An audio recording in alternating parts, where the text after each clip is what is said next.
우리 세미나를 시작하도록 하겠습니다. 일단 뭐 시간이 많이 지체됐기 때문에 박인권 교수가 사전에 녹화한 발표를 듣고 그리고 토론자분들 소개와 토론을 시작하도록 하겠습니다. 자, 먼저 박인권 교수님 그 동영상 도시재생과 뉴로컬리즘 부탁드리겠습니다. 이거를 그냥 동영상으로 먼저 녹화했거든요. 지금 잠깐 저는 쉬는 시간에 인사만 좀 드리려고 들어왔습니다. 양해 부탁드리고요. 일단 그거 동영상 보시고 같이 좀 토론해 주셨으면 감사하겠습니다. 네, 고맙습니다. 안녕하세요. 서울대학교 박인권입니다. 오늘은 도시재생과 뉴로컬리즘에 대해서 말씀드리도록 하겠습니다. 그러면 화면을 공유하고 시작하겠습니다.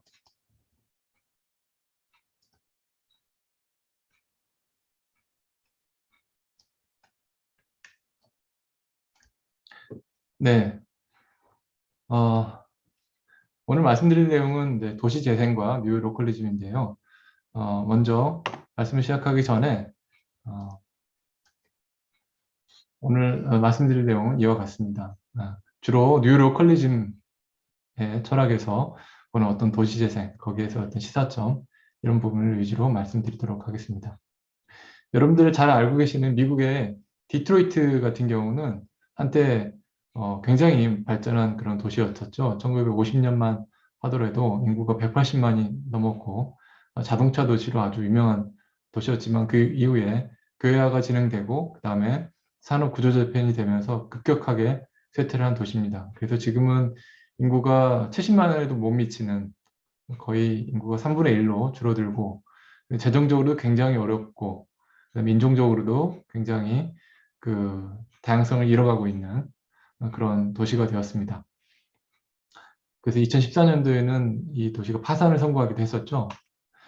반면에 피츠버그도 그 한때 철강 도시로 굉장히 유명한 그런 도시였지만 철강 산업의 쇠퇴와 함께 도시도 쇠퇴를 겪게 되고 인구도 굉장히 많이 감소했는데 최근 2000년대 넘어서서 다시 그 혁신지구가 성공을 하면서 성장의 어떤 기반을 마련한 그런 케이스가 됐습니다. 이처럼 디트로이트 같은 경우는 여전히 굉장히 쇠퇴하고 있고 최근에는 조금 더 나아지고 있는 그런 경향이 보이고 있습니다만 그런 사례가 있는가 하면 피츠버그 같은 그런 도시재생에 성공한 그런 도시도 있습니다. 그래서 이런 성공하는 도시재생에 성공하는 그런 도시들의 비결은 무엇인지, 특히 경제개발과 도시재생의 관계는 무엇인지, 그리고 도시재생에 대해서 뉴로컬리즘이 시사하는 바는 무엇이고, 그 다음에 도시의 어떤 경제적 재생을 위해서 지방정부, 시민사회, 민간이 어떤 역할을 해야 되는지 이런 문제들에 대해서 오늘 말씀드리도록 하겠습니다. 먼저 잘 아시겠지만 도시세태에 대해서 간단히 말씀드리면 도시세태는 도시 내 특정 장소 또는 도시 전체가 다음과 같은 징후를 동반하는 것인데요. 물리 환경적인 쇠퇴, 도우화, 인구 감소와 사회적 관계의 단절, 그다음 경제적인 침체 이런 것들이고 그것의 원인으로는 인구 유출이라든가 공동체 노령화, 그다음에 도시 공간 구조의 재편, 교회화 같은 걸 말씀드리겠죠. 그다음에 디트로이트와 같은 그런 산업 구조 재편, 그다음 물리적 구조물의 부적절한 유지 관리 이런 것들이 원인이 있다고 알려져 있습니다. 그래서 이런 도시 세팅에 대응하는 패러다임도 물리 환경적인 접근, 경제적인 접근, 공동체적인 접근이 있는데 오늘 이제 주로 말씀드리게 될 경제적인 접근은 주로 어떤 산업의 유치라든가 일자리 창출, 산업 재구조화에 따른 산업 정책, 직업용 같은 교육 정책들이 있겠고 그 도시재생 정책의 또 다른 축인 어떤 사회적 재생은 공동체 복원이라든지 사연결망의 어떤 형성 및 복원 이런 것들이 관련이 있겠습니다. 그런데 그 역사적으로 보면 우리나라는 주로 대체로 50년대부터 한 90년대까지는 물리적인 그런 재생, 물리적인 재개발 특히 그 위주의 어떤 정책을 추진해 왔고 2000년대 들어와서 그 재개발 정책의 어떤 확장으로서 도시 재생이 본격적으로 도입이 되었습니다. 2010년대 특히 도시재생법이 만들어지면서 물리적인 접근에 더해서 경제적, 사회적 재생까지를 추구하는 정책으로 가고 있습니다. 근데 그렇게 된 이후에는 그 여러 가지 있겠지만 어떤 물리적인 도시재개발 사업이 갖는 여러 가지 문제점들, 여기 나와 있는 공간적 배제, 비자발적 이주라든지 생업의 연속성 단절, 그 다음에 젠트리피케이션 이런 현상들 때문이었고요. 또 한 축으로는 어떤 재개발, 어떤 물리적 개발로 인한 지역 공동체 와해 이런 거하고도 연관이 있다고 할 수가 있습니다.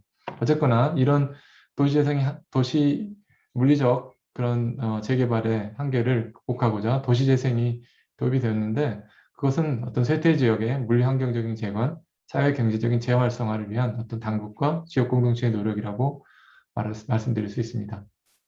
특히나 그 도시 어떤 자생적인 성장 기반을 확충하기 위한 어떤 경제적 재생, 그 다음에 지역사회와 커뮤니티의 형성 및 복원을 위한 사회적 재생을 강조하고 있다는 점이 이전에 재개발과 좀 다른 점이라고 말씀드릴 수 있습니다. 특히 그 중에서 경제개발은 굉장히 이제 중요한 부분인데요. 오늘 주로 말씀드릴 내용은 바로 그 부분인데, 일반적인 의미로서의 경제개발은 한국과 또는 지역 내 어떤 인구의 경제적 생활 수준의 지속적인 향상을 의미하는 것으로 알려져 있습니다. 여기는 보통은 우리가 경제 성장이라고 하면 경제 산출물에 국한해서 이야기하게 되지만 경제 개발이라고 했을 때는 그보다 좀 더 그 광의의 의미로 일자리라든가 레크레이션, 문화적 기회, 삶의 질까지를 포함해서 어떤 경제적 기회를 증진시키는 것을 의미하고 있습니다. 특히 우리 도시 계획 측면에서 보면은 도시 재정 및 세수 기반의 확대, 그 다음에 일자리 확대 이것을 목적으로 하는 여러 가지 공간 정책을 이야기한다고 할 수 있습니다. 따라서 그 도시 재생의 한 축인 경제적 재생은 어떤 도시 재생의 핵심적인 요소 중에 하나다 이렇게 말씀드릴 수 있고 주로는 도시의 산업 및 경제 활성화를 목적으로 하는 그런 정책이 되겠습니다. 그래서 전반적으로 도시 및 지역사회의 어떤 안녕의 그런 수준을 향상시키는 것이 경제개발이고 그렇기 때문에 도시재생에서 경제적 재생으로서의 어떤 중요한 의미를 갖는다 이렇게 말씀드릴 수 있습니다. 이런 이유 때문에 우리나라의 어떤 지금 최근 추진되고 있는 도시재생 뉴딜 사업은 그 주거재생형뿐만 아니라 일반 근린형, 중심 시가지형, 경제기반형까지 해서 다양한 요구, 사회 경제적 요구까지 받아안는 경제개발을 수용하는 그런 정책이라고 말씀드릴 수가 있습니다. 이 정책은 기존 정책과 비교했을 때 중앙 주도 방식에서 지역 주도 방식으로 그래서 지자체가 주도하고 정부가 이를 지원하는 그런 방식으로 바텀업 상향식 방식으로 전환된 것이 가장 큰 특징인데요. 이러한 상향식 접근 방법은 뉴로컬리즘에서 이야기하고 있는 핵심적인 철학이라고 이야기할 수 있습니다. 그래서 뉴로컬리즘을 내용을 간단히 살펴보면 그것을 위해서 2018년도에 카츠라는 학자와 노역이라는 학자가 그 브루킹스 인스티튜션에서 일하는 사람들인데요. 예, 이분들이 낸 책, The New Localism, How Cities Can Thrive in the Age of Populism 이라는 책에서 좋은 어떤 화두를 얻을 수 있을 것 같습니다. 이 부분을 좀 소개해 드리도록 하겠습니다. 이 책에서는 뉴 로컬리즘의 어떤 배경으로서 변화하는 환경을 들고 있는데요. 먼저 권력의 이동을 이야기하고 있습니다. 이 권력의 이동은 수직적 이동, 수평적 이동, 국제적 이동을 들 수 있습니다. 수직적 이동은 그 의사결정이라든가 이런 권한이 국가에서부터 도시나 커뮤니티로 이동을 하고 있다는 것이고요. 수평적 이동은 모든 권력이 공공부문에 이런 의사결정의 권한이 공공부문에 있다가 이것이 공공, 민간, 시민사회의 네트워크로 이동해 가고 있다. 또 국제적인 이동도 그전보다 훨씬 더 속도가 빨라져서 자본이나 무역, 혁신의 그런 어떤 순환, 회로를 따라서 빠르게 이동하고 있다. 이런 점에 주목을 하면서 따라서 이러한 변화하는 환경 속에서는 권력의 새로운 장소로서 지역에 주목할 필요가 있다.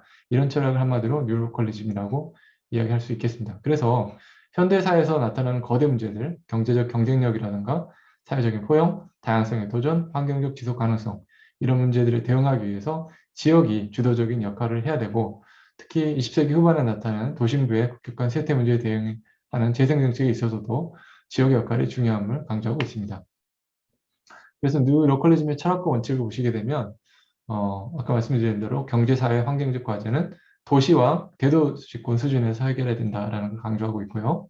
그 다음에 국가 공공부문뿐만 아니라 시장과 시민사회의 자생적인 힘을 다시 공공의 어떤 권력으로 재정적 자원으로 전환시키는 노력이 필요하고 지역마다 독특한 장소 만들기가 필요하며 정치적 관점에서 보면은 대의적인 민주주의의 어떤 대표성과 권위에 이를 바탕으로 할 뿐만 아니라 참여민주주의의 토론과 협력적 파트너십을 결합할 것을 강조하고 있고, 세계적인 것과 지방적인 것을 동시에 수용하려고 하고 있습니다. 세계적인 인재를 지역의 산업과 결합시키는 그런 노력을 강조하고 있고요.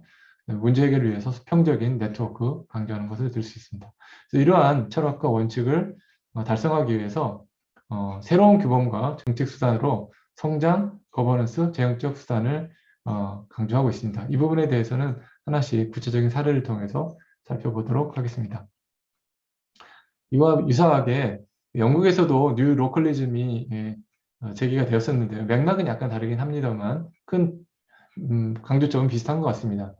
토니 블러의 노동당 정부가 시행지역주의, 뉴 리저널리즘을 강조를 했다면 여기서는 이제 그 리전보다 좀 작은 로컬을 강조했다는 의미로 여기서는 주로 사용을 하고 있습니다.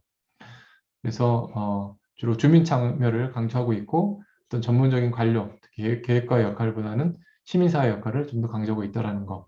그다음에 국가의 역할보다 사회, 시민사회 역할 통해서 사회 문제를 해결할 것을 강조하고 있습니다. 그래서 예컨대 공공 서비스 제공을 위해서 사회적 기업의 역할을 강조한다든가 정부 정보의 투명성을 강조한다든가 이런 부분들을 특징으로 둘 수 있고요. 그것이 제도화된 것이 지역 주권법이라고 로컬리즘 액트 2011 이 법을 들 수 있습니다. 이것은 여러 이제 주로 어떤 지방의 권한 부여와 그 권력에 대한 문제를 다루고 있는데 특히 우리 지역 개발과 관련해서 중요하게 봐야 될 부분은 지역사회 커뮤니티에다가 새로운 권리와 권력을 부여를 했다는 것입니다. 그래서 사회적 기업이라든가 커뮤니티 조직들 그런 조직들이 지방 공공기관의 서비스를 직접 운영할 수 있도록 하고 했고 특히 지역사회의 어떤 가치를 가는 자산들 도서관이라든가 커뮤니티 센터, 수영장 이런 것들을 민간에 매각할 때 이런 커뮤니티 조직들이 먼저 입찰에 참여할 수 있도록 배려하도록 하고 있습니다. 또한 기존의 국가나 지방정부가 독점하고 있던 계획의 권한을 이런 커뮤니티가 직접 수립할 수 있도록 열어놨다는 점도 중요한 특징입니다. 근린지구 계획이라는 것인데요. 지역 주민이나 시민단체가 계획을 수립하고 주민 투표를 하면 확정이 되는 그런 방식으로 진행이 되고 있습니다. 네, 다음은 뉴로컬리즘의 도시재생의 사례들을 살펴보도록 하겠습니다. 그래서 그 두 저자는 그러한 철학을 반영하기 위해서 아까 여러 새로운 정책 수단과 모형들을 이야기하고 있다고 했는데요. 크게 세 가지 측면에서 세 가지 사례에 주목하고 있습니다. 첫 번째 사례 피츠버그는 어떤 성장 모형, 대안적인 성장 모형으로서 혁신과 포용을 강조하고 있는 그런 모형으로서 제시를 하고 있는데 피츠버그는 잘 아시겠습니다만 철강 산업의 아주 핵심적인 지역이었지만 그 이후에 산업의 구조조정으로 쇠퇴를 겪게 되면서 21세기에 들어서서 혁신적으로 중심으로 재생에 성공한 케이스라고 할 수 있습니다. 역시 피츠버그의 산업의 어떤 구성을 보게 되면 특히 연구개발 역량이 굉장히 강한 것을 볼 수 있는데요. 위의 그래프를 보시면 위에는 노란색으로 표시된 것은 이제 연구개발의 LQ 지수고 그 다음에 각 산업별 그 LQ 지수는 파란색으로 표시되어 있습니다. 보시는 바와 같이 각 산업의 수준에 비해서 연구개발, 각 산업별 연구개발은 여기 이 수평선이 미국의 평균인데 미국 평균보다 훨씬 높은 걸 볼 수 있고 특히 컴퓨터 사이언스, 컴퓨터 과학 쪽과 소프트웨어, 그다음에 의학, 의료 산업 쪽이 굉장히 높은 것을 볼 수가 있습니다. 밑에는 그 이유는 이제 이 피츠버그라는 도시에 피츠버그 대학이라든가 카네기 멜론과 같은 아주 유수한 대학이 있기 때문인데요. 대학의 R&D 투자만 보게 되면 R&D 수준만 보게 되면은 전 산업에 걸쳐서 미국 평균보다 굉장히 높은 것을 볼 수 있습니다. 특히 컴퓨터 과학이라든지 그다음에 메디컬 사이언스, 그다음에 사이컬러지 이런 쪽에 지출이 굉장히 높은 것, 연구 개발이 높은 것을 알 수가 있습니다. 이런 특징들을 아주 잘 활용을 했는데요. 혁신 과정에서 그래서 피츠버그가 변신을 하게 되는데 첫 번째로 주목을 할 부분은 이제 컴퓨터 사이언스와 로봇 과학, 인공지능과 관련되어 있는 부분입니다.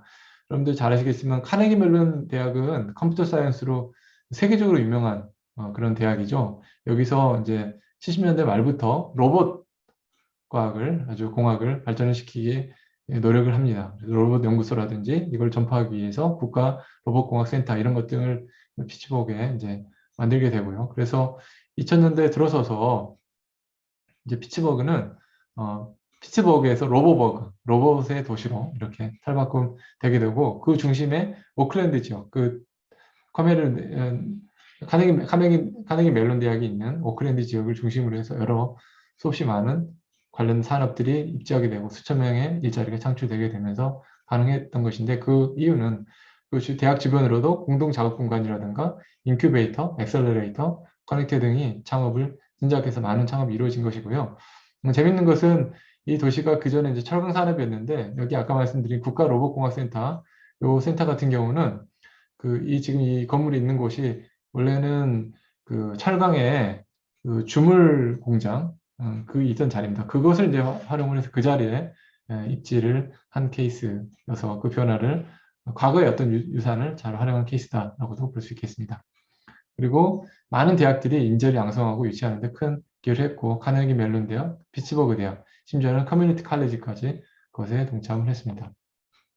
그 결과로 첨단 분야의 여러 기업들, 우버라든가 그 다음에 국방부, 그 다음에 많은 아마존, 구글 이런 기업들이 많이 그 주변에 입지를 하게 되면서 더욱더 시너지를 내게 되는 결과를 가져오게 되었습니다.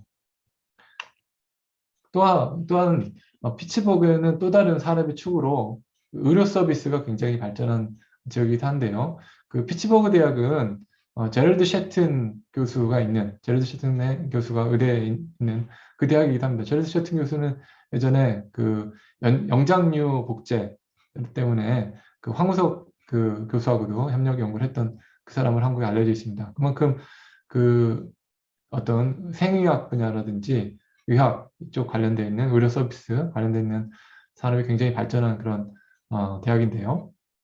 그래서 신약 개발이라든가 장기 이식, 면역학, 세포요법, 조직공학, 생의학, 재생의학 분야에서 전문적인 우수성을 가지고 있는 대학이고, 그다음에 피츠버그 의료센터, 그 대학 병원이죠. 이것이 또 같이 있어서 어떤 피츠버그가 이쪽이 건강 클러스터가 되는데 중요한 역할을 하게 되고 그 많은 전문성을 혼합해서 새로운 기술, 상품, 서비스, 회사와 일자리를 창출하는데 크게 기여를 하게 됩니다. 그래서 그 결과로 이 지도를 보시면 오른쪽의 지도가 이 지역이 전체가 피츠버그인데요. 여기가 다운타운 지역이고 말씀드린 오클랜드 혁신지구는 이쪽 지역입니다. 여기를 확대해서 보면 왼쪽에 있는 그래프인데 여기 보시면 여기 피츠버그 대학이 여기 있고 그 다음에 카네기 멜론 대학이 있고요. 그 주변에 많은 여기가 이제 의과대학 그 메디컬 센터 대학병원이 있고요. 그 주변에 많은 공동 작업장이라든가 그 다음에 엑셀러레이터, 그 다음에 여기 구글 여기 있고요. 그리고 관련된 산업 센터 이런 것들이 입지에 있어서 여기가 혁신의 중심지가 되고 있습니다. 그래서 피츠버그 혁신지구 오클랜드가 굉장히 중요한 역할을 하는데 그렇게 되는데 그 피츠버그가 혁신지구로 성장할 수 있었다는 데는 여러 요인들이 있지만 그런 아까 말씀드린 대학의 혁신성과 함께 그 다음에 그 밀레니얼 세대들이 그 도시형 매너들을 중시하면서 여기에 그 대학 졸업자들이 다시 그 자리에 그대로 눌러앉게 되는 거죠. 그런 어떤 요인들. 그 다음에 개방적인 혁신적 경제. 그래서 이런 걸 하려다 보면 여러 가지 그런 시너지를 낼 수 있는 소통 이런 것들이 필요한데 그런 것은 역시 도시적 환경에서 필요를 했다라는 거. 그래서 그 대학 주변에 이런 것이 자연스럽게 형성이 되었고요. 그래서 이 혁신적 도시 환경은 그 인도 출신의 클린 로보틱스 창업자인 여기 이 사람이 이런 얘기를 했습니다. 피츠버그는 중서부 생활비에 실리콘밸리의 인재를 가지고 있다. 그러니까 전 세계 유능한 인재들이 다 몰려오면서도 중서부니까 생활비가 싸지 않겠습니까? 캘리포니아에 비해서. 그러면서 그렇게 해서 경쟁력을 갖게 됐다.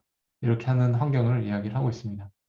그래서 이렇게 되는 데는 그 어떤 피츠버그의 그 유능한 인재들, 특히 인도 출신들의 그런 인재들이 많이 여기에 정착을 하게 되는데요.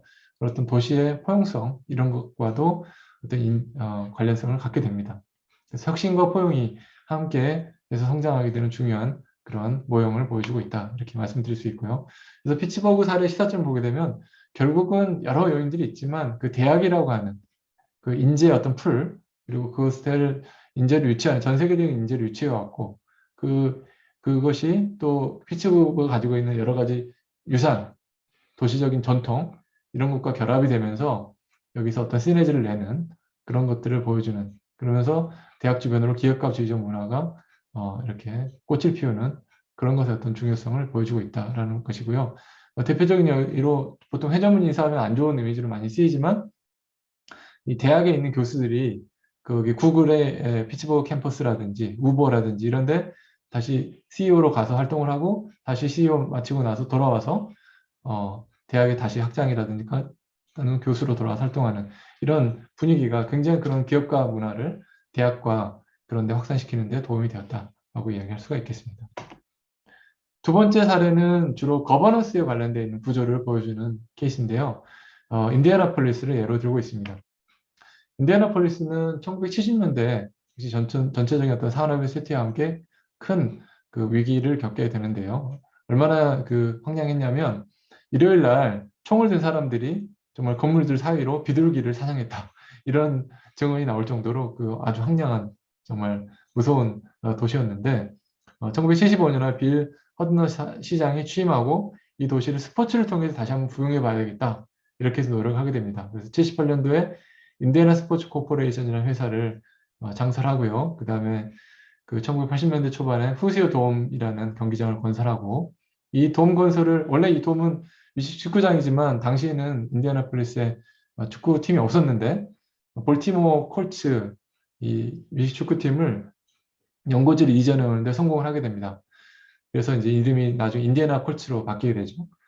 그러면서 그 스포츠의 어떤 도시로 그 성장을 하게 되는데 물론 그 스포츠의 어떤 마케팅이 갖는 한계는 많이 있습니다. 지금 최근에 이제 논문들 읽어보면 실제 들어간 지출에 비해서 큰 성과는 없는 이런 것들 많이 보여주는데 여기서도 직접적인 경제적인 성과보다는 이런 스포츠 팀의 유치라든가 이런 스포츠 마케팅을 통해서 어떤 도시에 대한 자부심이 고양이 되었고 시민들의 그 다음에 이 스포츠 마케팅을 위해 형성되었던 그 거버넌스가 그 이후에 어떤 그 첨단 산업으로 변모하는 데 있어서 중요한 플랫폼이 되었다라는 것이 더 큰 그래서 민관 시민사회 파트너십이 중요한 예산으로 남았다고 이야기할 수가 있습니다.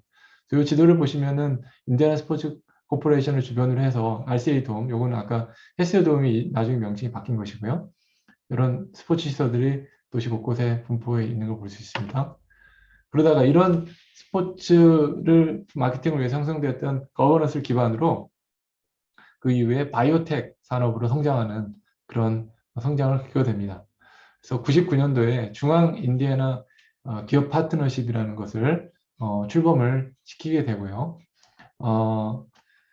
여기에는 원래는 그 전에 이제 이런 기업가들의 CEO들의 모임이 있었습니다. 비공식적으로 코퍼리 커뮤니티 카운슬이라는 것이 있었는데 이것을 좀 더 공식 기구화하고 여기에 50개 기업의 CEO들 다 참여하고요. 그 다음에 자선단체, 자선재단들 참여하고 6개 대학의 총장들이 같이 참여해서 총 59명으로 이루어져 있는 굉장히 전략적인 플랫폼이고 협력적 리더십을 가지고 있고 어떤 집단적인 기업가 정신을 불러일으키는 그런 중요한 기구로 이것이 출범을 하게 됩니다. 물론 이게 가능하게 됐던 것은 7, 80년대에 있었던 그런 스포츠 마케팅 그때 협력 관계에 이루었던 것이 발판이 이루었죠.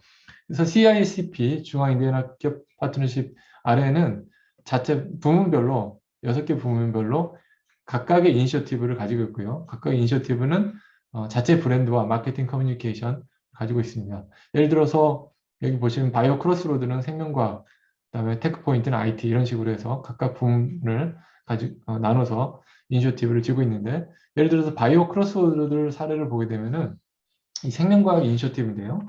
여기 원래 인디애나폴리스에 의료 관련 기업이나 대학이 입지해 있었습니다. 엘라이 릴리라든지 로시 진단 이런 의료 의학 제약 회사라든지 진단 키트 회사 이런 것이 이제 입지해 있었고 인디애나 약도도 굉장히 유명하고요. 앤썸이라는 건강보험회사도 여기에 입지해 있습니다. 그 외곽에도 그 교회 지역에도 정형외과 관련 회사들이 많이 입지해 있는데 2002년도에 바이오 크로스라는 것을 CICP 아래 이제 설립을 해서 여기에 이제 인디애나대라든지 퍼듀, 그다음에 릴리재단, 인디애나 건강산업포럼, 시정실 이렇게 여러 조직들이 연합을 해서 이런 네트워크를 형성하게 되고요. 여기서 브랜드 아이덴티티 제공한다든지 교육 훈련을 한다든지 인재와 기업을 연결한다든지 일을 하게 되고 무엇보다도 가장 중요한 것은 벤처 캐피탈 풀을 형성해서 그 각각 필요한 사업에 연결을 시켜주는 역할을 합니다. 그래서 대표적인 예로 인디애나 그 생명과학 연구소를 IBRI라는 연구소를 2012년도에 만들고 여기에다가 1억 5천만 달러 정도의 그런 펀드를, 벤처 캐피탈을 연결을 시키는 그런 일도 여기서 하게 됩니다. 그리고 이런 그 바이오 산업이 성장하는 데 있어서 16텍이라는 그 혁신지구가 아주 중요한 역할을 하게 되는데요. 아까 그 피츠버그가 오클랜드 혁신지구의 역할을 했던 것처럼요. 이 16텍은 2015년도에 아까 말씀드린 CICP가 다운타운 근처에다가 약 한 7만 3, 4천 평 정도 되겠죠. 그 정도 되는 면적의 혁신지구를 조성을 합니다. 그래서 기술 중심 기업들이라든가 관련되어 있는 바이오 산업 연구소, 각각 이니셔티브들, 대학, 뭐 분교 이런 것들이 다 입지를 하게 되면서 굉장히 바이오 산업이 성장하는데 크게 기여를 해서 인디아나 바이오 산업은 캘리포니아에 의해서 전미에서 두 번째로 많은 매출액을 달성하고 있는 그런 상황이 있고 엄청나게 많은 일자리가 창출이 되고 있습니다. 그래서 인디애나폴리스 사례는 무엇보다도 거버넌스의 네트워크 거버넌스의 중요성을 보여주는 사례다 이렇게 말씀드릴 수 있습니다. 여기 보시면 그 에코시스템이 되어라, 에고시스템, 혼자 있는 에고시스템이 아니라 생태계가 되어라라고 하는 그런 교훈이 있듯이 사법 메커니즘을 잘 갖추었고 그것이 CICP라는 강력한 의사결정을 갖는 CEO들이 다 모여서 그리고 시장이 직접 참여하는 그런 기구이기 때문에 굉장히 중요한 거버넌스 네트워크 역할을 하고 있다라고 말씀드릴 수가 있을 것 같습니다.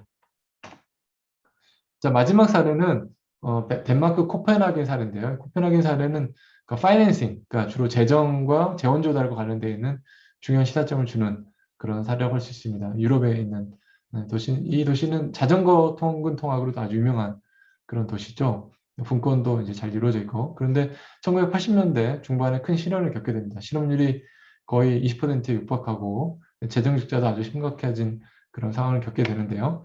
그러면서 1990년대에 들어서서 이런 위기를 타개하기 위해서 코펜하겐 시장, 당시 이제 3인당 출신인데 이 시장과 중앙정부의 총리, 당시 이제 총리는 보수당, 보수인민당이었는데 이런 중앙정부와 지방자치단체가 협력을 하게 되고 여기 3인당 대표까지 같이 하게 되면서 역사적인 동맹을 맺게 됩니다. 도시재생과 첨단 인프라 건설을 위해서 같이 협력을 하게 되는 거죠.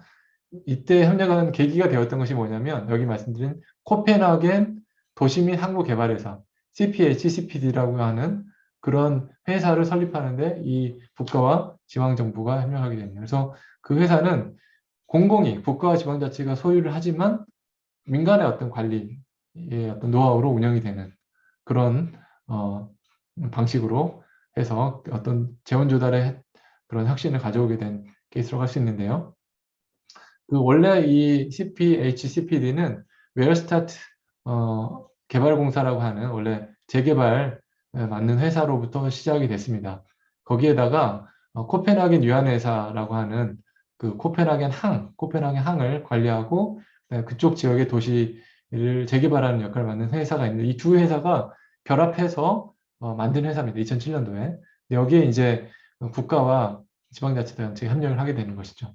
그래서 현재는 이 회사가 CPHCPD가 전체 코펜하겐의 50%가 넘는 재개발을 담당하는 그런 회사가 되었고요. 여기 그것은 이제 CPHCPD의 어떤 구조를 보여주는데 아까 말씀드린 대로 웨어스타트 개발공사와 그 코펜하겐 항유한회사 이 두 개가 합쳐서 근데 하지만 소유는 여전히 국가 재무부하고 그다음에 시정부가 재무부가 45%의 지분을 갖고 그다음에 지방자치단체가 55%를 갖는 이런 구조로 되어 있고 하지만 관리는 이런 독립적인 회사가 관리하는 그런 식으로 되어 있습니다.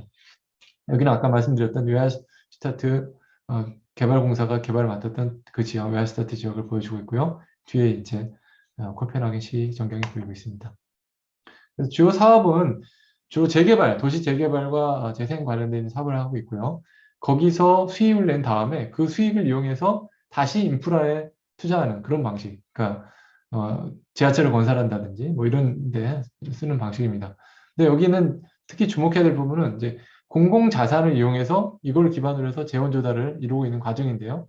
아까 말씀드린 대로 국가와 지방 정부가 자산을 45대 55로 이렇게 투자를 해서 이 CPHCPD를 건설했지 않습니까? 거기를 이전해주고 그 회사에서는 그 이전한 다음에 그 토지를 지방정부로 용도 지역을 전환해 줍니다. 주거나 상업 용도로. 그러면 그 토지 가치가 올라가겠죠? 그럼 토지 가치가 올라갔을 때 그 토지를 담보로 해서 덴마크 국립은행에서 대출을 받습니다. 그 자본을 이용해서 지하철, 메트로 같은 광역 메트로 같은 걸 건설하고요. 지역 인프라를 건설하는 데 쓰고, 그 다음에 일부는 개발업자에게 직접 임대를 하거나 매각을 해서 개발을 하기도 하고 직접 개발을 하기도 합니다. 그러면 거기서 수익이 다시 창출이 되겠죠? 그럼 그 수익을 이용해서 부채를 상환하는 이런 방식을 선택하고 있고요. 또 재밌는 것은 이제 북한 개발 사례인데, 여기 보시면은 스마트 이익 공유 메커니즘을 가지고 있어서 그 회사가 이런 지하철 건설 같은 걸 하게 되면은 당연히 인프라가 좋아지니까 재산 가치가 올라가지 않겠습니까? 그러면은 처음에 토지를 매각할 때, 거기에 계약 조건을 답니다. 어떤 계약 조건을 다냐면, 지금 현재 가격으로 토지를 매각하지만, 나중에 여기에다 지하철을 건설했을 때 재산 가치가 올라가면, 그 재산 가치 올라간 것의 차액을 다시 일정 부분을 우리 공사로 되돌려 줘라라고 하는 계약을 하게 됩니다. 그래서 이제 모피스와 주택별에 대해서 따로따로 이런 식으로 금액을 돌려주게끔 계약을 하는 것이죠. 그렇게 해서 나중에 그 개발 이익이 다시 공공으로 돌아올 수 있는 이런 구조를 가지고 있다라는 것이 굉장히 재미있는 구조라고 할 수 있습니다. 그래서 이제 이거는 CPD, CHP에서 하는 사업 영역인데, 이런 여러 북한 지역이라든지 웨스타트라든지 이런 지역의 재개발이라든지 하여튼 코펜하겐 지하철을 건설하는 그런 일을 하고 있고요. 이 코펜하겐 시사점은 그 공공자산을 이용해서 재원 조달을 하고 있는, 근데 거기에 그 시장의 어떤 기술과 재능을 결합하는, 그럼으로써 그것이 다시 공공재정 건전성으로 기여하도록 하는 하이브리드 제도를 선택하고 있다는 점이 굉장히 중요하고, 이때 중요한 것은 공공자산을 이용했다는 겁니다. 공공자산을 그 민간 회사를 만들어서 거기에 이전해 주고, 그거를 레버리지 삼아서 공공재를 공급하도록 하는 점이고, 이 공공의 장점, 그런 어떤 공공이 가지고 있는 어떤 그 공공의 방향성이라든가 정당성 이런 거, 그 다음에 공공이 가지고 있는 신용, 이걸 이용해서 낮은 이자율로 그 대출을 받을 수 있는 거죠. 그것과 어떤 민간의 창의성이 결합이 된 중요한 그런 케이스다라는 것을 보여주고 있습니다. 그래서 이상에 이제 말씀드린 세 가지 사례를 기초로 해서 한국적 적용을 위한 몇 가지 간단한 제안을 말씀드리도록 하겠습니다. 그러니까 지금까지 말씀드린 그런 사례들이 시사하는 주로 키워드를 보면 성장, 거버넌스, 재정에 있어서의 어떤 새로운 혁신이 필요한데, 성장에서는 혁신, 포용, 지속 가능성을 담보하는 그런 모형이 필요하다. 피치버거 같은. 거버넌스 구조에서는 다양한 부문 협력, 기업가 정신을 부추기는 그런 CP, 그 인디애나와 같은 그런 인디애나폴리스 같은 그런 정책이 필요하고요. 재정수단에서는 코펜하겐 같은 그런 어떤 공공자산 기반, 그다음 민간의 창의성 결합, 이런 모형이 필요하다라고 이야기할 수 있습니다. 세부적인 내용은 지금까지 말씀드렸기 때문에 간단히 넘어가도록 하겠습니다. 그래서 이를 바탕으로 해서 저는 이런 걸 좀 제안하고 싶습니다. 아까 말씀드린 대로 뉴로컬리즘이 강조하는 것은 문제 해결을 위해서 지역이 주도해야 된다는 것이고, 이때 지역은 지방정부뿐만 아니라 시민사회 역할이 되게 중요한데, 저는 그래서 공동체 기반의 시민공유주의, 이걸 커먼스라고 이야기할 수 있겠죠. 그 접근을 강조하고 싶습니다. 그래서 전반적으로 시대의 변화가, 우리나라도 신자유주의가 퇴조하고 사회민주화가 일어나고 코로나19 위기를 겪으면서 우리나라는 이중의 그런 국가 과제가 있는 것 같습니다. 복지국가를 만들면서도 그런 어떤 국가 중심이 갖는 어떤 비효율성을 탈피하기 위한 그런 노력. 그래서 이제 저는 커먼스를 이야기하고 있는데요. 그래서 지금 여전히 낮은 공공 수준은 복지국가를 통해서 어느 일정 부분은 해소하도록 하고, 그 다음에 국가나 도시 지역의 어떤 다층적 수준에서 공동체 기반의 커먼즈 체제를 구축해서 어떤 참여민주에 기반한 복지국가를 강화를 하는 데는 커먼즈 체제 방식이 유효하겠다라고 이야기할 수 있겠습니다. 그래서 지역 공동체 주도의 어떤 공유적 도시 재생, 이런 부분들을 강조하고 싶습니다. 그래서 시장 국가 이분법을 넘어서서 지역 공동체에 의한 어떤 공유적 해법을 실험해 볼 때가 되었다. 그래서 지역 공동체가 스스로 자산을 소유하고 그것을 가지고 계획을 하는, 아까 영국의 사례에서 그 지역 주권법 말씀드렸듯이 커뮤니티가 얼마든지 지역 자산을 직접 소유할 수 있고, 또 그걸 바탕으로 계획을 수립할 수 있는 거죠. 그런 노력들을 해볼 수 있다는 것이고요. 그래서 그런 어떤 공유적인 그런 지역 공동체 주도의 공유적 접근, 이런 부분들 우리가 적극적으로 해서, 물론 여기에서는 그 공공 부분이 공공의 자산을 공급하든가 이런 걸 할 수 있겠죠. LH나 SH가 자산을 기반하고 제공하고 그 자산을 시민사회와 민간이 협력을 해서 관리하면서 직접 이런 창의적으로 해나가는 이런 것도 우리가 고려할 수가 있겠습니다. 그래서 공유적 도시적인 접근을 말씀드리면은 전체적으로 어떤 시장과 공공이분법적 접근을 넘어서서 새로운 어떤 자원과 개발이익의 공유, 도시의 공동체성과 공공성을 강화하고 시민 자발적인 공동체성과 역량을 강화를 하는 그런 방식으로 그래서 도시 공간의 생산, 관리, 운영을 적극적으로 포용하는 그런 계획을 말씀드릴 수가 있을 것 같고요. 그 다음에 공공과 공유자산을 민간 및 시민 공동체에서 운영하는 그러니까 아까 코펜하겐과 같이 그런 어떤 공공자산을 이런 시민사회, 그다음에 민간이 협력해서 관리하는 이런 방식으로도 얼마든지 가능할 수 있겠다라고 말씀드릴 수 있을 것 같습니다. 그러면 이제 국가나 공공부문은 주로 이네블링하는 권한을 부여해주고 그것이 가능하도록 부추겨주는 그런 역할을 좀 더 강화하는 식으로 가는 이런 방식을 제안드릴 수 있을 것 같습니다. 예, 시간에 쫓기느라고 굉장히 빠르게 말씀드렸고요. 이것을 바탕으로 뉴로컬림즘적 관점에서 어떤 경제 재생, 도시 재생을 이끌어가는 그런 방식을 같이 고민해보는 그런 기회가 됐으면 좋겠습니다. 예, 감사합니다. 감사합니다. 자, 저희가 뭐 시간을 좀 절약하기 위해서 오늘 토론하시는 분들을 토론 시작할 때 뭐 소개하는 걸로 하고요. 먼저 오늘 직접 여기 세미나장에 나와주신 두 분 토론자와 의 토론이 있은 다음에 이제 온라인에 계신 두 분의 토론을 하도록 하겠습니다. 순서상 국토연구원의 문정호 부원장님의 토론 듣도록 하겠습니다. 안녕하세요. 예, 안녕하십니까. 국토연구원 문정호입니다. 오늘 이 대구 아주 풍광이 좋은 인터불고셀까지 이렇게 모여서 아주 반갑기 그지없고요. 또 오늘 이 박인동 교수님의 발표도 매우 감명 깊게 들었습니다. 제가 뭐 이렇게 길게 말씀드릴 사안은 아닌 것 같은 느낌은 드는 것이요. 오늘 말씀하신 이 방향성, 도시재생의 방향성이라고 하는 것이 매우 부정할 수 없는 이제 전체적인 경향인 거라는 생각이 듭니다. 그래서 그러니까 이 뉴 로컬리즘이라고 하는 이런 여기서 나오는 키워드들이요.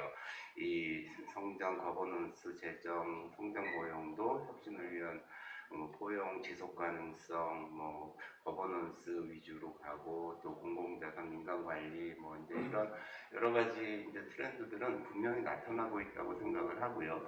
그리고 지역 발전, 일반적인 지역 발전 정책 내지는 이제 그 이슈들하고 도시 재생을 포함해서 마땅히 이제 맞는 이제 규범이라고 생각을 합니다.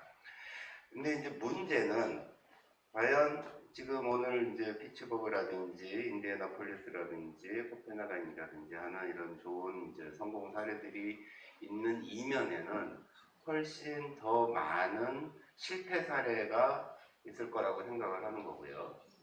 그리고 이제 그 실패 우리나라에서도 지금 도시재생 뉴딜로 이제 굉장히 많은 투자를 하고 있는데 현장에서 이렇게 보면은 정부의 마중물이 끊어지면 이 사업 자체가 약화되는 이런 현상이 나타나는 것들이 굉장히 많거든요.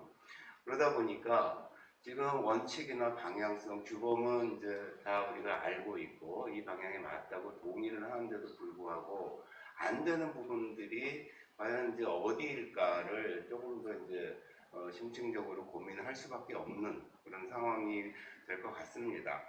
그래서 이제 뭐 이런 부분에 대해서도 다들 잘 아실 거예요. 근데 저는 이제 그렇게 본다면 이 뉴 로컬리즘의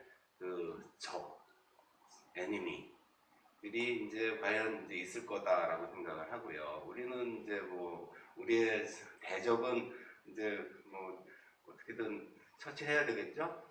근데 이제 이 처치하는 것 중에서도 아마 국가나 상위 권력 이 적중해서 그런 부류가 있을 겁니다.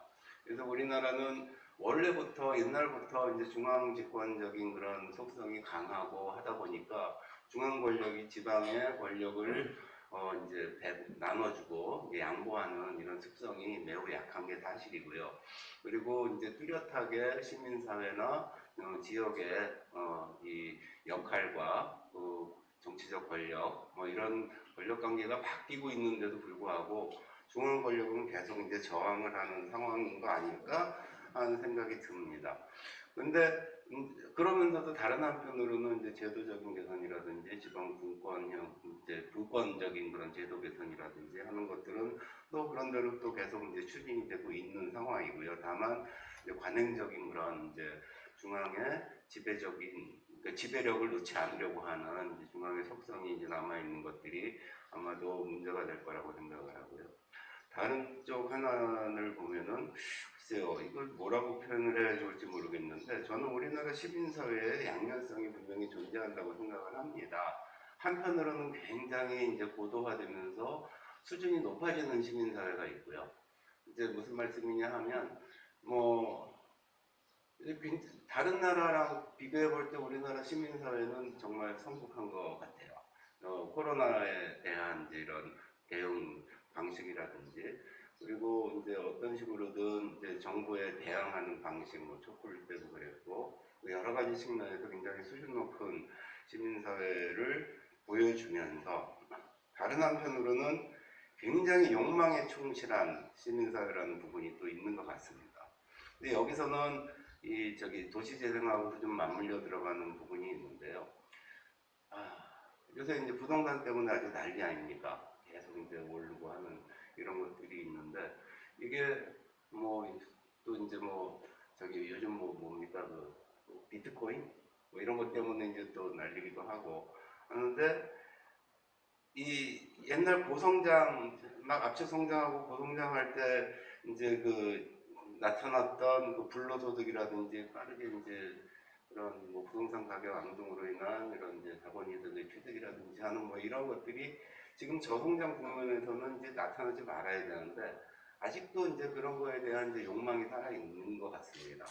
그러다 보니까 도시재생이 잘 안 된다 뭐 하는 그런 이유도 그런 데 있는 거 아닌가 싶기도 해요. 어떻게 보면은 그러니까 도심에서 재생을 잘 해놔도 거기에서 발생하는 대발이익 내지는 초과이득이 아파트를 사는 것만 못하다면은 그러면 잘 작동을 안 하게 되는 그런 구조겠죠. 그러다 보니까 이 시민사회 수준 높은 시민사회인데도 불구하고 탐욕과 그런 욕망 같은 게 또 깔려 있기 때문에 그렇기 때문에 어느 정도까지는 이제 이런 정부 정책도 그렇고 도시재생 같은 이런 사업도 잘 안 되고요. 그리고 이제 박윤동 교수님 말씀하셨던 공동체 기반의 커먼스 뭐 이런 거에 대해서 이론적으로 머리로는 다 동의를 하는데 실제로 보면은 이제 각계 전투에 나서서 이제 좀 더 많은 불로소득을 챙기려고 하는 이런 양태들이 이제 나타난다는 것이겠죠. 그러다 보니까 지금 이제 고민은 그겁니다. 어떻게 하면은 이제 이런 부분들을 무리 없이 그렇다고 뭐 다 잡아 다 이제 뭐 엄청나게 억압할 수도 없는 이제 문제고요. 그래서 그런 문제들을 어떻게 하면은 조금 더 좋은 방향으로 끌어갈 수 있는지 그리고 아까 초반에 말씀드렸던 실패할 수밖에 없는 도시들, 실패할 수밖에 없는 사업들, 실패하고 있는 그런 사업들을 어떻게 이제 좀 더 잘 되는 방향 혹은 이제 피해를 최소화하는 방향으로 할 것인지에 대한 이런 고민들도 이제 덩달아 좀 하게 됩니다. 지금 뭐 대안이나 뭐 이런 좋은 방안을 말씀드리지 못해서 굉장히 송구스러운데요. 근데 뭐 어차피 좀 같이 고민하자고요 하는 뭐 이런 분위기에서 말씀드리는 것이니 저는 장황하나마 이제 이 정도로 토론을 마치도록 하겠습니다. 감사합니다. 네, 임 부원장님 감사드립니다. 자, 시간 관계상 곧장 토론으로 넘어가겠습니다. 다음은 인제대학교의 이유배 교수님의 말씀이 있겠습니다. 네, 반갑습니다. 우리가 뭐 지역개발 분야에 연구하고 또뭐 가르치고 하는 분들이 상당히 많기 때문에 이런 어떤 같은 분야의 연구에 관심을 가진 분들을 좀 잘 만나기가 쉽지 않습니다. 그런데 오늘 박영건 교수님 발표하신 걸 보니까 아주 제가 사실 많이 관심 있는 분야고 그래서 되게 반가웠습니다. 저도 지금 뭐 학교는 김해에 있지만 부산에 살고 있고 또 오늘 이 방문한 대구라는 도시도 다 이렇게 공이 미국의 피츠버그나 아까 그런 사례 도시들과 같이 되게 전통 산업 도시로서 인구나 경제 모두가 다 좀 쇠퇴해가는 지역이 되겠습니다. 그래서 저도 관심이 이러한 쇠퇴하는 지역들을 어떻게 좀 부흥해 보느냐 하는 데 좀 관심을 갖고 지난 2년 전에 제가 그 뉴욕 조립대학교 그 버팔로 캠퍼스에 1년간 그 연구년을 갔습니다. 그래서 제가 버팔로에도 물론 이렇게 사례로서 많이 연구도 했었고 주변에 피츠버그, 뭐 클리블랜드 이런 도시들을 쭉 이렇게 보면서 제가 피츠버그에는 그때 리지널 사이언스 컨퍼런스가 있었습니다. 가을에. 그리고 갔더니 박인권 교수님도 그게 오셔가지고 또 발표를 하시더라고요. 그래서 우리가 거기서 반갑게 만나서 얘기도 하고 했는데 제가 경험한 것들하고 박인권 교수님이 얘기했던 걸 좀 간추려서 이렇게 토론을 드리면 지금 미국의 전동 산업 도시들이 이제 러스트 벨트라고 그러죠. 그 지역 도시들이 제가 가서 보니까 이미 쇠퇴가 60년대 후반, 70년대 초반부터 이렇게 쇠퇴가 시작이 되어가지고 한 40년간 쇠퇴를 경험하는 것 같습니다. 그러다가 2010년에 와가지고 대부분이 이제 바닥의 상태에 도달된 거죠. 인구가 한 크게 준 데는 한 40%, 50%가 줄었고요. 좀 적게 준 데는 한 25% 정도가 줄었습니다. 그런데 공이 이런 전통 산업 도시들이 디트로이트를 빼고는 거의 이제는 한 40년간 쇠퇴를 하다 보니까 거의 이제 바닥에 와 있고 그 도시들 가운데 일부는 지금 이제 부흥의 기미를 보이는 도시들이 있었습니다. 방금 사례들 하신 피츠버그나 인디애나폴리스나 신시내티, 세인트루이스 뭐 이런 도시들은 사실 이제 부흥의 기미를 보이더라고요. 그래서 최근 미국에서 대통령 선거하면서 러스트벨트 지역에 대한 관심들이 많다 보니까 거기에 대한 연구들이 많이 진행이 되었는데 이러한 도시의 부흥의 기미를 보이는 도시들은 어떻게 해서 그런가 또 이렇게 지속적으로 쇠퇴나 침체를 보이고 있는 도시라고 어떠한 차별점이 있는가 하는 것에 대해서 많은 연구와 아마 책들이 지금 막 쏟아져 나오는 것 같습니다. 그래서 그 가운데 하나가 오늘 그 캣츠 노학이 연구한 뉴로컬리즘 이런 책들도 그 부류의 하나로 볼 수 있고요. 그 말고도 또 반 아그탄바엘 바크라는 학자가 발표한 브레인벨트, 이제 러스트벨트에서 브레인벨트로 전환되고 있다, 뭐 그런 내용도 있고 했습니다. 그래서 최근에 이러한 연구들이 또 영향을 미쳐서 일본도 사실 전통적인 어떤 산업 도시들이 쇠퇴가 많은데 일본도 오사카 시립대학을 중심으로 이러한 쇠퇴 도시들에 대한 문제들을 연구하면서 최근에 뉴로클리즘 이에 대한 많은 연구들을 하고 제가 최근에 책을 한번 봤는데 로컬 지향의 시대 마을이 우리를 구한다. 이런 일본 저자의 책도 있었습니다. 그래서 되게 이 로컬리즘에 대한 연구들이 많이 되고 또 관심이 많은 것 같습니다. 그래서 제가 이 로컬리즘으로부터 받을 수 있는 어떤 시사점 이런 것들은 오늘 박인권 교수님이 굉장히 잘 정리를 해주셨습니다. 제가 로컬리즘 등장의 배경에서 조금 더 추가하고 싶은 것은 이 저자들이 주장하는 것들 중에 대표적인 원인 중에 하나는 국가의 실패입니다. 사실은 우리가 중앙정부가 그동안 지역 발전이나 이런 데 대해서는 큰 역할을 하고 우리가 또 그거에 대한 믿음이 오랫동안 지속이 되었었는데 최근에 우리나라도 마찬가지로 주택정책의 실패라든지 지역 불균형의 어떤 심화 그리고 중소도시의 소멸 이런 것들이 이제 지속되다 보니까 우리가 이제 이 중앙정부 특히 국가에 대한 어떤 불신이 좀 우리나라도 최근에 많이 생기고 있죠. 그 미국이나 일본의 경우에도 굉장히 이런 국가에 대한 불신 이것이 많이 이렇게 근저에 깔려 있다.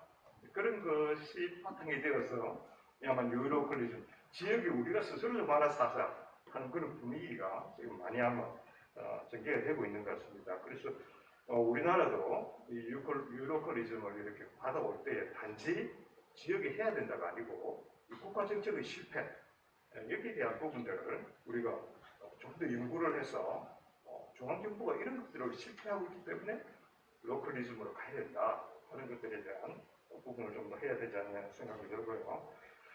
미국 사례의 특징을 박영훈 교수님이 발표하신 것을 가지고 제가 간단하게 뭐 4가지 포인트를 한번 제가 공부를 했는데요. 하나는 미국이 이 도시 재생, 산업도시의 어떤 부흥을 해가는 데 있어서 굉장히 그 혁신이라는 것을 중시하고 그 혁신의 장소, 입지를 다운타운을 중심으로 하는 도시에서 찾고 있다 하는 것이 큰 특징인 것 같습니다. 그래서 아까 피츠버그도 보셨듯이 대학이나 대형 종합병원 뭐 이런 것들이 사실 다운타운하고 그 도심에 남겨져 있는 미국의 큰 자산이죠. 그래서 그것을 잘 활용을 해서 혁신을 창출하고 도시를 일으킨다. 그래서 우리나라도 이런 도시 전체의 어떤 부흥을 다운타운과 그 인접 지역으로부터 우리가 좀 시작하는 상당히 우리 자꾸 외곽에 나가서 뭔가 신시가지를 개발하는 거에 많은 초점을 맞추고 있는데 이제 우리가 갖고 있는 이 다운타운 그리고 그 주변 지역의 어떤 유산 이런 것들을 어떻게 좀 활용하느냐 하는 것들이 되게 고심이 돼야 될 것 같고 그다음에 민간이 주도한다. 그것도 저도 굉장히 공감을 하고 또 많이 이렇게 사례를 봤습니다. 그래서 이런 민간 리드인데 민간 리드라는 게 우리가 꼭 도시에 어떤 세태하고 있는 세태 마을 주민 공동체를 우리가 민간으로만 생각하는데 그 민간이 아니고 여기서 민간이라는 것은 지역의 기업 그 다음에 상공회의소 사실 지역에 그동안 지역을 걱정하고 하는 어떤 지역 전통 산업의 리더들 그 다음에 지역의 대학 총장 지역의 사립대학의 대학 교수 뭐 이런 어떤 오피니언 리더들입니다. 사실은 그런 리더들이 좀 적극적으로 이렇게 나서가지고 뭘 해야 된다. 우리는 중앙정부 아니면 시청 이렇게 지금 구성이 되어 있는데 그러다 보니까 다른 기업이나 사람들은 사실 굉장히 소극적이죠. 그래서 민간이 주도하는 도시 부흥을 우리가 다시 한번 되새겨볼 필요가 있다. 그다음 세 번째는 이 기존 주력 산업보다는 대안 산업 쪽으로 굉장히 포커스를 맞춰간다. 피츠버그도 사실 철강 산업을 포기했습니다. 포기하고 지금 AI나 의료, 그 다음에 로봇 이제 이런 쪽으로 가는데 우리나라도 이 대구나 부산 전통 산업 도시들을 부흥해 가는 데 있어서 이런 대안 산업을 좀 더 이렇게 육성해 가는 이런 것들을 거기에 뭐 교육이나 의료 서비스 뭐 그런 것들이 굉장히 중요한 대안 산업이 될 수도 있겠다 하는 거라고요. 마지막으로 이 전문성을 가진 비영리 사회적 기업의 육성을 아마 강조를 해주신 것 같습니다. 저도 여기에 굉장히 공감을 하는데요. 사실 우리나라와 같이 지금 보조금 방식으로 중앙정부에 이런 도시의 재생과 부흥을 가져가면 한계가 있습니다. 여기에 보조금을 받기 위해서 용역회사들이 대부분 기획을 하고요. 그 기획된 것을 센터를 하나 만들어가지고 거기에 예산을 집행하게 하고 이 사실 전문성을 가진 비영리 사회적 기업이 육성이 될 토양이 없는 거죠. 그런데 여기들 보면은 대체로 기금을 육성을 하고요. 그 기금을 가지고 운영을 하다 보니까 정부로부터의 어떤 관리 감독이나 어떤 감사 그런 것들부터 자유로울 수 있는 거예요. 그러다 보니까 굉장히 창의적인 아이디어들을 해갈 수 있다. 죄송합니다. 그래서 이런 어떤 기획과 집행, 파이낸싱 같은 것들을 전문성을 가지고 하는 어떤 이러한 조직들을 양성할 필요가 있다 하는 생각을 합니다. 예, 저는 이렇게 토론을 마치도록 하겠습니다. 감사합니다. 네, 이회 교수님 감사드립니다. 다음은 온라인으로 지금 참여해 주신 토론자 중부대학교 최정석 교수님 토론 듣겠습니다. 저희가 그 시간이 많이 오버가 돼서 좀 압축적으로 부탁드리겠습니다. 우리 박윤건 교수님이 발표한 거에는 뭐 다른 의견이 없고요. 그 여러 가지 좋은 사례를 보여주시고 우리 로컬리즘에 대해서 잘 들었습니다. 그리고 제가 이번 학기에 한 학기 동안 도시재생을 강의했는데 학생들하고 강의하고 이렇게 만들었는데 결론은 너무 어렵고 굉장히 정책에 대한 의구심도 많이 좀 생긴 느낌이 있었습니다. 그 사례 하나 말씀드리면 저희 집 앞이 바로 서울시에서 최초로 도시재생을 했던 지역 중에 하나입니다. 굉장히 많은 역사문화 자산도 있습니다. 약현성당이라는 역사문화 자산도 있고 아주 여러 가지 좋은 점이 많은데 정부 사업이 끝나고서 지원금이 끊어지니까 거기 한 30지 정도가 사업을 했는데 모든 사업 한 것이 문을 닫고 빠져버렸습니다. 그래서 제2의 유령지구가 됐거든요. 그래서 한국의 도시재생 사업은 이렇게 정부의 예산만 빠지면은 그 다음 연이어서 되지 않는 것이라는 것을 아주 절실히 느꼈습니다. 그리고 그런데도 불구하고 2000년인가 2000년 1월인가 2월인가 그 국토연구원하고 국토학회에서 도시재생 평가를 했는데 굉장히 잘 됐다고 평가한 게 과연 이게 맞는가 하는 생각도 들어서 우리 부원장님도 계시지만은 조금 평가를 다시 해보면 또 부정적인 평가도 많이 나올 것 같다는 생각이 듭니다. 그리고 마지막으로 말씀드리는 거는 도시재생이 지금 우리나라처럼 공공개입이 정부가 선수이면서 뭐 감독이면서 심판까지도 하는 이런 와중에서 도시재생이 과연 계속 갈 수 있을지라는 의문이 들고요. 가봤자 그 효과가 있을 것인가 하는 의문이 들고 차라리 자연쇠퇴를 굉장히 자연쇠퇴하는 것을 갖다가 유기적으로 재편해주도록 하는 방법이 오히려 더 우리나라 상황에 적합한 공간 재편에 적합한 아이디어가 아닌가 하는 생각이 들어봅니다. 네, 이것으로 제 자문위원 말씀드리겠습니다. 끝내겠습니다. 교수님 감사합니다. 자, 다음은 모건대학교 이재우 교수님 토론 듣도록 하겠습니다. 네. 지금 박인권 교수님께서 최근에 국내 도시재생이 좀 잃고 있는 큰 방향성들을 구체적으로 해외 사례 통해서 좀 짚어주신 것 같고요.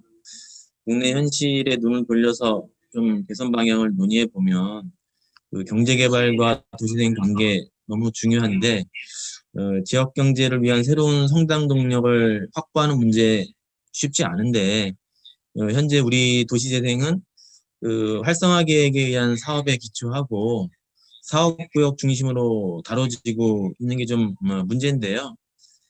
지역 성장 동력의 문제는 한 도시 전체, 이 도시 전략 차원에서 분석도 되고 계획돼서 추진이 돼야 되는데 현재 법 체계로 본다면 전략계획, 도시재생 전략계획에서 이런 이슈가 다뤄지고 좀 실행 기반을 갖춰야 되는데 이 전략계획은 잘 아시는 것처럼 활성화 지역을 지정하고 그냥 세태 분석하는 수준에 머물어서 이 지자체의 전략 계획이 좀 도시 전반에 이 성장 동력과 연결될 수 있는 도시 계획, 전략 계획으로 작동될 수 있는 위상, 운용이 좀 필요한 것 같고요.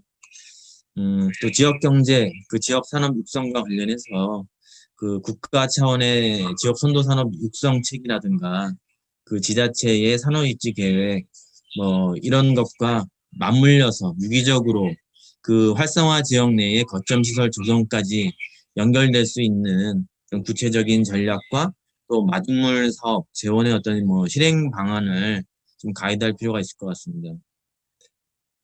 거버넌스와 관련해서 현재도 도시재생 추진 과정에서는 이런 거버넌스 구조를 부각시키지만 대다수의 사업은 좀 일반 근린 사업이다 보니까 지금 오늘 발제 내용하고 좀 결이 많이 달랐던 것 같고요. 국내 이제 경제기반형 도시재생 사업 같은 경우에는 이렇게 지방정부, 지역의 주요 기업, 대학, 시민사회가 참여하고 의미있게 거버넌스를 운영하는 사례, 경험이 굉장히 부족하고 좀 찾기 어려운 것 같고요. 현실적으로는 지자체장의 어떤 의지, 액션, 지속적인 어떤 진정성 있는 노력이 좀 수반돼야 될 것 같습니다. 코펜하겐의 그 사례를 보면 국내에서는 도시재생에 대한 인식이 개발 사업을 좀 배제한다던가 수익성이 아닌 공공성만 강조되는 분위기가 아주 강하게 형성되어 있는데 뭐 사실 그 우리 도시재생 법상의 도시재생 사업도 도시개발 사업이나 역세권 개발 사업 같은 여러 민간 참여 사업도 포함하고 있는데 그럼에도 불구하고 이런 민간이 참여하기 위한 어떤 뭐 수익에 관한 부분, 비즈니스 관점 뭐 이런 것들을 공론화하고 우선 논의할 수 없는 그런 허무시한 분위기, 좀 공공성만 강조하는 분위기가 굉장히 좀 한계라고 생각이 들고요. 공공성을 전제로 해서 그게 충족이 된다면 도시계획적인 규제도 좀 완화되고 뭐 세제나 그 재원, 그 지원 뭐 이런 부분들도 조금 완화할 필요가 있지 않느냐. 코펜하겐 사기는 뭐 그런 시사점이 좀 큰 것 같습니다. 커뮤니티에 대한 권리, 권한 부분들은 기본적으로 공감을 하고 있는데요. 다만 이제 그런 취지를 국내에서 실현하기 위해서 많은 과제들이 있는 것 같습니다. 그 시민사회와 주민의 참여도 저변을 굉장히 뭐 넓혀야 될 것 같고요. 현재는 좀 소수의 그룹에 의한 부분도 많은 것 같고 권한이라고 하는 것은 반드시 책임을 수반을 해야 되는데 그런 지역의 시민사회, 특히 도시재생 지역에서의 주민은 주체의식, 책임의식 갖도록 하기 위한 역량 강화 되게 중요할 것 같고요. 뭐 그렇게 그 지역 현장에서 뭐 이런 분들한테 보조금으로만 지원하는 것이 아니라 어떤 선출직 지자체장의 이해관계에서 좀 벗어나서 이런 책임의식과 어떤 시민의식을 성숙시킬 수 있는 구체적인 정책 프로그램, 뭐 정책 사업도 좀 필요해 보이고요. 목포나 뭐 시흥 같은 데에서는 이런 민간의 자발적이고 주도적인 시민 자산화 시도가 좀 나오고 있는데 이런 것들이 좀 확산될 수 있도록 공공성 요건을 갖춘다면 뭐 그런 뭐 자산 및 자금을 저리로 지원한다던가 공익적 운영 과정에서 좀 규제를 완화한다던가 뭐 이런 지원 체계도 좀 필요할 것 같습니다. 마지막으로 뭐 하나 더 말씀드린다면 뭐 이런 해외 사례도 이 단기간에 금방 나온 것이 아닌데 도시재생 자체가 역량 강화, 거버넌스 뭐 모든 것들은 다 아주 오랜 긴 호흡을 통해서 차근차근 추진하고 성과를 낸 것인데 우리나라의 현재의 국가 지원, 공공 지원은 너무 단기적인 추진 실적, 좀 성과 관리가 이루어지는 것 같습니다. 뭐 이 피츠버그 대학 뭐 그 로봇 연구소가 79년에 설립돼서 2010년 이후에 성과가 나는 것 같은데요. 우리도 그런 부분에서는 좀 더 장기적인 안목과 시행, 지원, 관리 체계를 제도적으로도 좀 확립할 필요가 있을 것 같습니다. 네, 이 정도로 말씀드리겠습니다. 네, 이 교수님 감사합니다. 세미나를 좀 정리해야 될 것 같습니다. 오늘 뭐 여러 가지 좋은 말씀 잘 들었는데 뭐 저희가 이제 도시재생이 2013년에 도시재생법이 만들어지면서 뭐 이전 정부에서 시작을 하다가 현 정부에서 이제 도시재생 뉴딜이라는 대통령 공약 사업으로서 아주 활발한 사업 추진이 이루어졌습니다. 이제 정권이 한 1년도 채 안 남은 시점에서 도시재생의 새로운 방향 전환 이런 것이 아주 지금 급속하게 논의가 되고 있는 시점에서 이 어떤 새로운 대안, 뉴로컬리즘이라는 이런 주제로 저희가 도시재생을 한번 다시 살펴보는 이런 세미나는 아주 뜻깊은 세미나인 것 같습니다. 오늘 나왔던 단어들 뭐 거버넌스, 뭐 사회적 기업, 뭐 커뮤니티 오르가니제이션, 뭐 재원 부분 이건 사실 우리나라에 다 익숙한 단어들입니다. 문제는 없어서 못하는 게 아니라 저희들이 이걸 얼마나 내실 있게 하느냐 이게 상당히 중요한 것 같습니다. 그래서 일단 아까의 시사점에서도 느껴지는 것처럼 주민주도 하지만 사실은 로컬 액터들, 다양한 로컬 액터들이 더 많이 참여를 해야 되겠다. 중앙정부, 지방정부뿐만 아니라 지역에 있는 기업들, 또 대학들, 또 뭐 연구소, 뭐 이런 것들이 도시재생에 적극적으로 참여해야 뭔가 이 아웃풋이 나올 수 있을 것 같고요. 그 다음에 이 재원 부분, 단순히 중앙정부 재정 지원에 의존하는 뭐 이런 것은 조금 어려울 것 같아서 저희들이 이 오늘 세미나의 이 시사점들을 잘 그 경험 교훈으로 삼아서 그동안 했었던 긴 걸음으로 그동안 우리가 추진했던 사업들을 다시 한번 좀 되돌아보면서 앞으로 차기 정부에서 도시재생이 어떤 방향으로 큰 틀을 또 바꿔야 될지 이걸 고민해야 될 필요가 있을 것 같습니다. 자, 오늘 발표해 주신 박인권 교수님 뭐 혹시 추가적으로 말씀하실 거 있나요? 네, 오늘 제가 수업하고 겹쳐가지고 제대로 이렇게 참여 못해서 예, 죄송하고요. 예, 그 오늘 말씀하신 사항들이 이제 대체로 긴 안목을 가지고 조금씩 준비해야 된다는 그런 말씀이었던 것 같고, 사실 그 말씀드린 그 세 가지 그 사례들에서도 보면 오랫동안 진짜 쇠퇴를 겪었던 도시들이잖아요. 근데 그 도시들이 그 조금씩 오랫동안 준비해오는 그런 과정을 통해서 극복했기 때문에 우리도 그렇게 해 나간다 그러면은 가능하다고 보고요.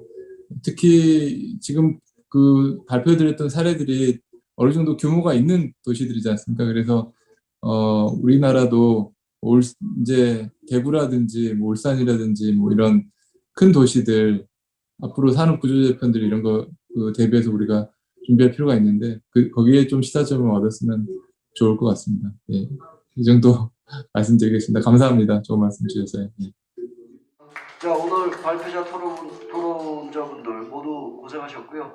뭐 오늘 세미나를 계기로 또 도시재생의 새로운 시각으로 도시재생을 한번 살펴보는 그런 계기가 됐으면 좋겠습니다. 감사합니다.